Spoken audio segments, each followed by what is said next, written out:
Hi, this is Carolyn, and I'm here with Aaron, and we are so excited to have Julie with us tonight. Julie is the executive director of the Raleigh Tennis Association. So thank you so much, Julie, for doing this. Oh, well, thank you for having me. I'm so excited to be here. I've been listening, so I'm glad to be on your show. Yeah. Oh, well, thank you. Okay, I'll start with the first question is, can you tell us about your tennis background and how long you've been with the Raleigh Tennis Association? Yes, and I'll try to do this in a nutshell. I started playing tennis at 14 years old, which was 33 years ago or something like that. My family had moved to Kentucky, and my parents had always played tennis, but I had not been exposed to it yet. We moved to Kentucky, and my mom said, "You all need to get out of the house. Why don't you go play tennis?" And I have a twin sister, an identical twin sister. So both of us went out, Oh, and we have been playing tennis ever since. And it's really been amazing that tennis has become my career. I mean, it's impacted about every aspect of my life since that time. But I started playing tennis, and then shortly after, I got my first job at the local Parks and Rec in my town in Kentucky, and I started teaching tennis and to kids. And Jennifer, my sister, and I both did, and I loved being able to foster this love for tennis to kids and to create programs that would keep them involved in tennis. So I did that for 5 years. I played high school tennis. I taught tennis through college, and eventually I went off to the University of Kentucky, and I majored in communications. And I was always involved in tennis. I wasn't on their team, but I actually worked. I worked for the local college radio station as the tennis correspondent, so I covered all their matches. Um, I, oh, cool. Jennifer and I Yeah. played. Yeah, we played in tournaments, and one year we won the Bluegrass State Games in tennis. I met my husband on the tennis courts. So Oh my yeah, goodness. so It's really through and through, yeah. yeah, it really is through and through. And in college, I decided that I really loved the nonprofit sector and being able to give back to the community. So after college, I went in and I worked for, several major nonprofit organizations like the March of Dimes, and later became the executive director of the Kentucky Perinatal Society. But when I had children, I wanted them to play tennis. So the town I was in, another town in Kentucky I was in, they didn't have anything for tennis for children or adults. So I took my little background and my experience of playing tennis, and I created a program for, children ages 3 to 5. And I promoted it through parents and preschools, and it exploded. Mhm. I mean, the program exploded. I ended up teaching kids as my kids aged, of different ages. And I came to know the USTA, and they had a program called Junior Team Tennis. And I took Mhm. that program and I implemented it in our community and used it as a way to get kids started into tennis so that they could have the experience of playing it and not just the instruction, because I really believe that you learn Right. by doing. And you can feed a ball all day long, but it's actually playing tennis where you Playing. you find your love. So I did that program, and hundreds of kids ended up going through it. Over that time, I established a community tennis association in that community, the Georgetown Tennis Association, partnering with all the schools and colleges and other players in the community to help make that program a reality. And I did that for 10 years, really. And Wow. I know this is a long story, but my It's okay. husband, my husband, his dream was to always own his own CPA practice. And my children kind of grew up in the junior tennis world, and my son was an excellent player. And we came to Cary to play in I think it was a Southern Junior tournament for the 16s, 14s or 16s division. And while we were there, my husband was like, you know what? While we're here, I'm just going to see if there's any practices for sale, any CPA practices that might be for sale. And I'll just check it out. I mean, it was just a fluke idea. And he Right. Wow. found two that he was like, oh my God, this is exactly what I've always wanted to do. And we started seriously considering it. And we did end up making the decision to buy one of the practices, and we just left our life in Kentucky and moved to the Raleigh area. And fortunately for me, there was the executive director position open for the Raleigh Tennis Oh, Association, because I really didn't know. I was a tennis parent. I was a very involved tennis parent, and I was a player too, but I didn't know if I would ever be working in tennis again like that. I mean, as right. certainly as a volunteer or as a parent or as a player, but I was looking for just nonprofit type positions. And so I took that. I was offered it, fortunately, the position, and I've Right. been in this position now for 5 years. So, Wow. but That's a really good segue. Sorry, not to interrupt you. That's a good it's okay. segue to my question that I had in my mind was, it's amazing that you came from a place like Kentucky and then happened to move to this area because we have a really large tennis community here. Yes, yes, So if you had moved to some other town that, you just happened to be there for a tournament and it wasn't like a big, but I mean, you probably could have built a large tennis community. It sounds Yes, like you have the yes, it background to do does. that, but you came in, right? But you yes, came into yes, one it's like, this is a really competitive area. It's a really big tennis community. We have several, we have Raleigh, Cary, Durham, all these different tennis associations. So it's amazing that you ended up here and ended up in this position. That's pretty cool. I really felt like it was meant to be. I mean, when I was in Yeah. Kentucky and I was building those programs for youth, and I was seeing the three tennis facilities we had in our area, which were school courts and park courts.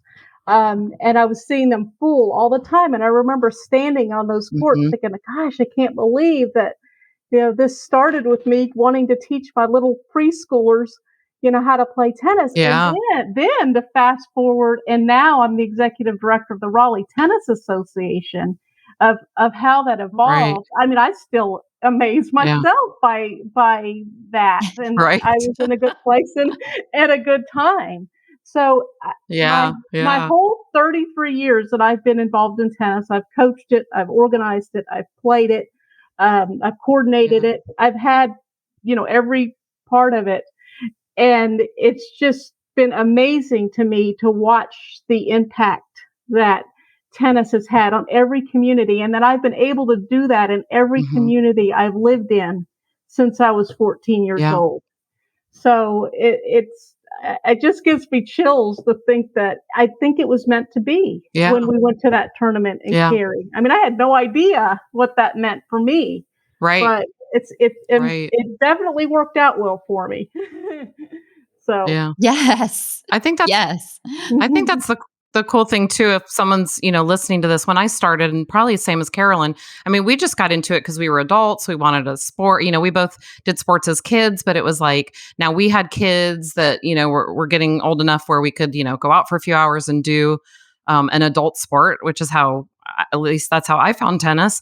But it's if someone is listening, like you can make such an impact, not just to be a player, but to get involved in tournaments. And Carolyn and I did a tournament this weekend for fundraiser, and it was so abilities. fun. And there's so many people. Yeah, we did abilities tennis, and there's so many times that you can touch different people in the community through tennis by getting them involved in just this game we love. But really it brings so many people together, and it forms these great bonds, and gives so many people opportunities. Like you said, I originally wanted to get a hold of you because I happened to see a post that you put on Facebook, I think, for Raleigh Tennis Association about Rusty Rackets. Yes. And that was to bring, I think, tell me about that. I think it was, I know it was to bring people back in that hadn't played tennis in a long time. Was that pandemic related? Was that, because Carolyn and I have seen a huge influx of people coming in, Yes. during the Yes. pandemic. We started this podcast during the pandemic about tennis.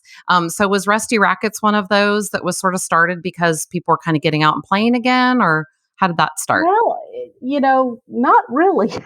I mean, certainly there's been a boom of tennis. I mean, tennis, Yeah, more people are playing tennis than ever before right now, which is right, wonderful. And we have done a lot to grow tennis and get new players and connect new people to the game of tennis through the USTA North Carolina program, TriTennis.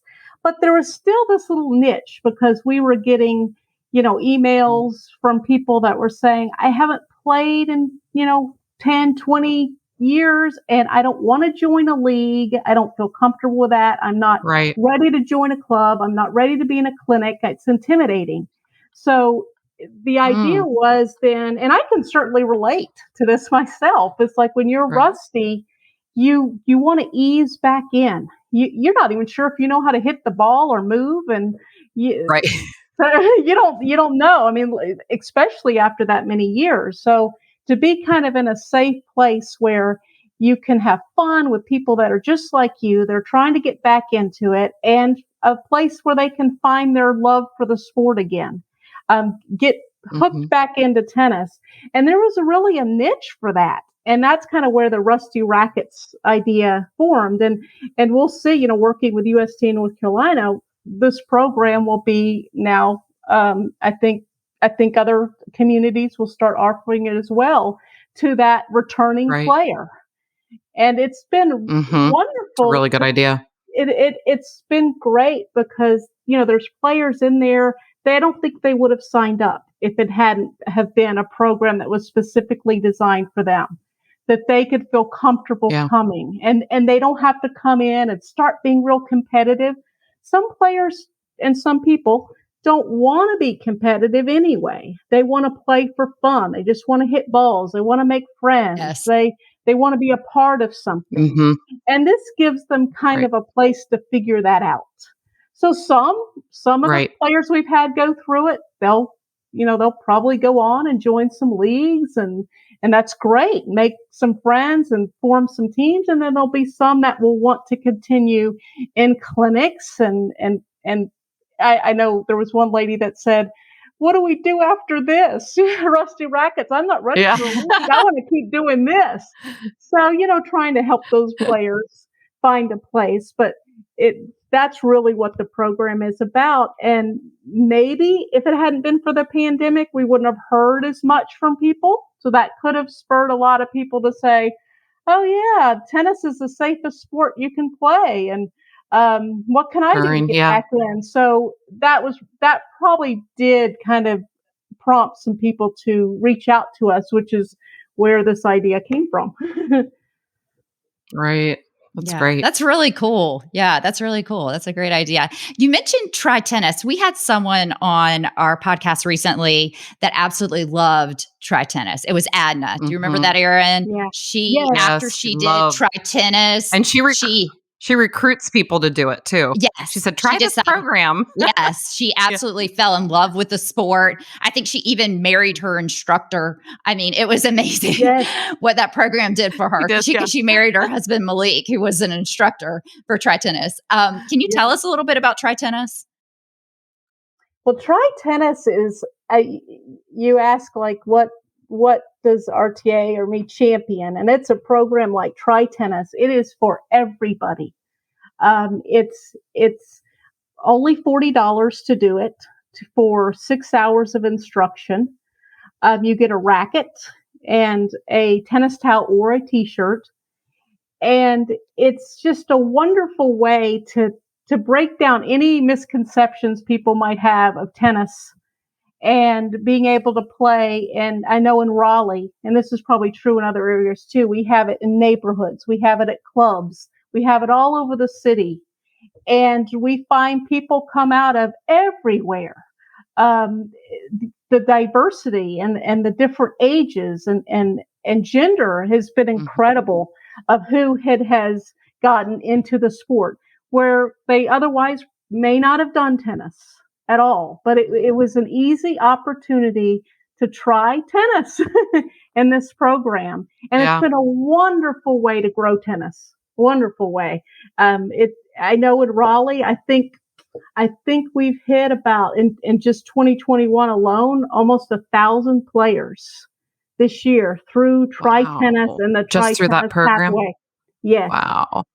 yes. So, the Rusty That's racket, crazy. I think fits well too because it's kind of some players still may not be advanced players, but they're not new and they don't want the basics, but they kind of fit into Right. that as well. So we're Mhm. able to kind of hit the new player and then people who already have a little bit of a background in it. Yeah. Because 'Cause I've had friends ask me to come out and, "Oh, can you teach me tennis?" And I'm like, "I'm not an instructor." Like, I don't know if I could teach someone. I can't Because feed even sometimes I balls. go out on the court, I'm like, "Yeah, I can't feed a ball." I I'm can't like, feed a "I ball. don't know," but I've told a friend, I was like, "You've gotta sign up for this, Try Tennis because it's a steal of a deal." The fact that you get a racket, you get a T-shirt, you get instruction. I mean, there is no better, you cannot put a price tag on it. That's so Yeah. amazing. And I really love that, and I see the truck running around Raleigh sometimes, and you can take photos with the truck, like, it's a whole great program. Yes, and the main goal really of Try Tennis is just for players to leave having fun and love tennis. So yes, there's Mhm, instruction and that's important, but really the main goal is they leave thinking that was fun. I'm going to keep doing it.